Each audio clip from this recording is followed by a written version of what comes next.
టెస్ట్లో ఎవరైతే మొన్న ఒక హిందూ వ్యాపారిని హత్య చేయటం, ఒక మహిళ మీద అత్యాచారం చేసిన సంఘటనని అరెస్టులు చేస్తున్నాం, కేసులు పెడుతున్నాం, కానీ అదేమీ హిందువుల మీద దాడులు కాదు అంటూ యూనస్ ప్రభుత్వం అక్కడ పోలీసులు కొత్త మార్గాల్ని ఎంచుకున్నారు.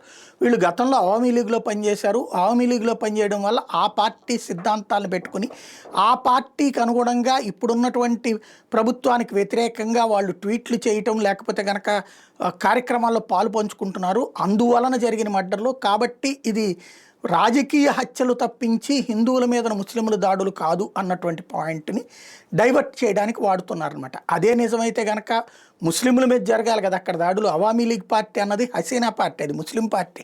హిందువులు కూడా అందులో ఓట్లు వేసాం. ఆ లెక్కనైతే జియా వాళ్ళ పార్టీలో కూడా ఓట్లు వేశారు.